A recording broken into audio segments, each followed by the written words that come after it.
Masih dari Pulau Buru, Tribuners, angka kriminalitas di Pulau Buru melambung di 2021.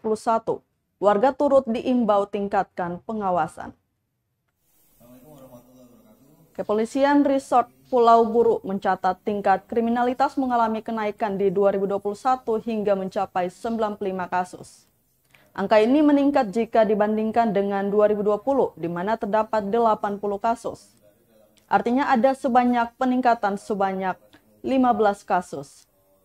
Kapolres Pulau Buru AKBP Egya Febri Kusumawiatmaja menyebutkan peningkatan kasus di tahun 2021 yakni persetubuhan terhadap anak, penganiayaan, tindak kekerasan bersama, dan kecelakaan lalu lintas. Selain itu, kasus kecelakaan lalu lintas di 2021 terdapat 24 kasus.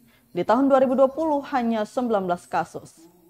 Meski dirinya menjelaskan, terjadi peningkatan kasus di 2021, namun pihak kepolisian bisa menyelesaikannya. Dia mengungkapkan di 2021 ada 3 kasus menonjol dan cukup meresahkan masyarakat. Namun dapat diselesaikan diantaranya pencurian di masjid, kasus pembunuhan di desa Waiflan, dan kasus pembunuhan yang merupakan aksi balas dendam. Katanya selain narkotika ada juga penyitaan minuman keras dari desa Marloso, Savana Jaya, Jamilu, dan Namlea. Selain pemaparan angka kasus, ada juga sejumlah barang bukti disita, kemudian dimusnahkan. Kapolres Pulau Buru itu mengimbau bagi masyarakat, terutama para orang tua, agar selalu menjaga keluarga. Terlebih tingkatkan pengawasan terhadap anak-anak.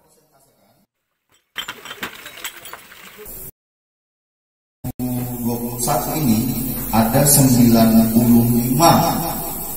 angka kejahatan, dan bila dibandingkan tahun 2020 hanya 80. Jadi ada kenaikan 15 kasus selama tahun 2021. Untuk kejahatan yang mengalami kenaikan.